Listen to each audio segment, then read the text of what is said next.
ثانی انٹرنیشنل حج عمرہ tours and travels حج عمرہ جانے کے خواہش مند حضرات اسکرین پر دیے گئے نمبرز پر کال کریں۔ السلام علیکم ورحمۃ اللہ وبرکاتہ۔ کل بروز ہفتہ 15 جون کو میدک کے اندر جو فسادات ہوئے، فرقہ وارانہ فسادات، وہ انتہائی افسوسناک ہے۔ حیرت کی بات یہ ہے کہ دوپہر سے یہ مسئلہ شروع ہوا، فرقہ پرست عناصر ایک مدرسے کی طرف گئے، انہوں نے ایک مدرسے کو نشانہ بنایا، پھر دوسرے مدرسے کی طرف گئے، دوسرے مدرسے کو انہوں نے نشانہ بنایا۔ جیسے ہی یہ لوگ مدارس میں پہنچے، وہاں کے مسلم ذمہ داروں نے پولیس کو اور انتظامیہ کو متوجہ کیا، اور پولیس اور انتظامیہ وہاں پہنچی، بات چیت ہوئی۔ اس کے بعد یہ فرقہ پرست عناصر واپس ہوئے۔ جب یہ لوگ پولیس کی ہدایت کے مطابق یہ مسلم نمائندے پولیس اسٹیشن کی طرف پہنچے تو پولیس اسٹیشن کے قریب ایک بڑے گروپ نے، فرقہ پرست عناصر کے ایک بڑے ہجوم نے ان مسلمانوں کے اوپر حملہ کیا اور انہیں شدید طریقے سے زخمی کیا۔ انہیں فوراً متاثرین کو، زخمیوں کو ہاسپٹل لے جایا گیا۔ جب یہ لوگ ہاسپٹل میں پہنچے تو ہاسپٹل کے اوپر حملہ کیا گیا۔ یہ تو اللہ کا کرم ہوا کہ ہاسپٹل کے اندر ایک تعداد موجود تھی جنہوں نے وہاں کے شٹرز بند رکھے، ہاسپٹل کے جو ہے دروازے ان لوگوں نے بند رکھے، جس کی وجہ سے یہ فرقہ پرست عناصر اندر داخل نہیں ہو سکے۔ لیکن باہر گاڑی ملی انہیں ڈاکٹر کی، تو گاڑی کو نقصان پہنچا کے تباہ کر دیا گیا۔ پورے ہاسپٹل کے شیشے توڑ دیے گئے، پتھراؤ اس پہ کیا گیا۔ اسی طریقے سے ایک مسلم ہاسپٹل کے اوپر حملہ کیا گیا اور اس ہاسپٹل کو نقصان پہنچایا، بیکری کو نقصان پہنچایا، مسلمانوں کی دکانوں اور املاک کو نقصان پہنچایا گیا۔ اور افسوس کی بات یہ ہے کہ یہ تمام کا تمام جو حالات پیش آئے یہ سب پولیس کی موجودگی کے اندر پیش آئے ہیں۔ اور افسوس کی بات یہ ہے کہ ان زخمیوں کو علاج کے لیے حیدرآباد تک نہیں لایا گیا۔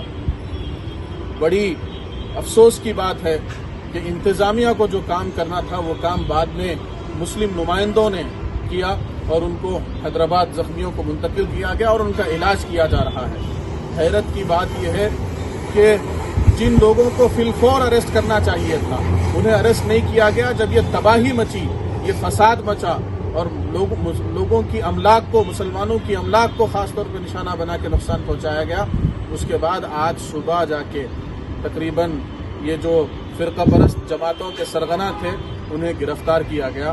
آج صبح میری محمد علی شبیر صاحب سے، جو ریاستی حکومت کے ایڈوائزر ہیں، میری گفتگو ہوئی۔ میں نے ان سے گزارش کی کہ وہ اس مسئلے پہ توجہ دیں۔ انہوں نے پوری تفصیلات مجھ سے حاصل کی اور مجھ سے کہا کہ میں کچھ دیر میں پھر آپ سے رابطہ کرتا ہوں۔ وہاں کے ڈی سی پی کو انہوں نے فون کیا اور اسے متوجہ کیا کہ وہ اس قسم کے حالات اور واقعات کے سلسلے میں فی الفور نوٹ لے اور اس قسم کے واقعات دوبارہ نہ ہوں، اس کے اوپر توجہ دے۔ میں نے محمد علی شبیر صاحب سے کہا کہ آج بند کی اپیل کی گئی ہے۔ اس وقت میں بھی وہاں کا مسلمان بہت ہی پریشانی کے عالم میں ہے، بہت ہی دہشت کے عالم میں ہے۔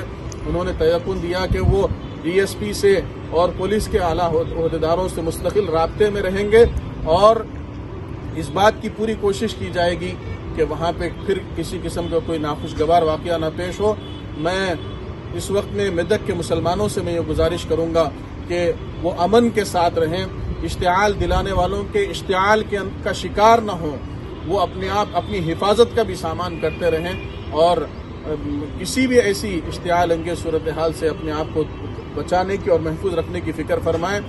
آج میں نے سنا، ابھی میں سن رہا ہوں کہ وہاں بی جے پی کے جو ایم پی ہے رگھونندن راؤ، وہ ان حالات کا فائدہ اٹھاتے ہوئے وہ میدک پہنچ چکے ہیں اور وہاں دھرنے کی کوشش کر رہے ہیں، لوگوں کو مشتعل کرنے کی کوشش کر رہے ہیں۔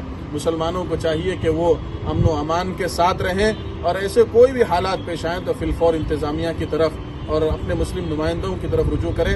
جمعیت العلماء بھی حضرت مولانا سید ارشد مدنی صاحب دامت برکاتہم، حضرت مولانا مفتی غیاث الدین رحمانی صاحب دامت برکاتہم کی ہدایت کے مطابق انشاءاللہ وہاں کے جو پولیس عہدیدار ہیں ان سے رابطے میں ہیں، ان سے، اور یہاں جو ریاستی جو ذمہ داران ہیں ان سے بھی مستقل رابطے میں ہیں۔ اللہ رب العزت سے دعا ہے کہ اللہ مسلمانوں کا حامی اور ناصر ہو اور اس ریاست کے اندر جو گنگا جمنی تہذیب کے لیے اپنی ایک مثال تھی، اللہ اس ریاست کی گنگا جمنی تہذیب کو محفوظ رکھے۔ یہاں کے جو مسلمان ہیں اور ہندو ہیں ان کے درمیان میں اللہ رب العزت پیار و محبت کو بڑھائے۔ میں بات کا بھی اظہار کر دوں کہ میدک میں کل جو واقعہ پیش آیا، جو فسادات پیش آئے، اس واقعے کے اندر وہاں کے مقامی لوگوں سے زیادہ اطراف کے دیہاتوں سے، حتیٰ کہ توپران تک سے بلائے ہوئے کرائے کے ٹٹور تھے جن لوگوں نے اس علاقے کے اندر فساد مچایا۔ حکومت کو پولیس کو اور انٹیلیجنس کو اس بات کا سخت نوٹ لینا چاہیے. میں اس بات پہ اپنی بات کو ختم کرتا ہوں کہ میدک کے فسادات پولیس انتظامیہ کا اور انٹیلیجنس کی فیلئر کا اور سسٹم کی فیلئر کا نتیجہ ہیں.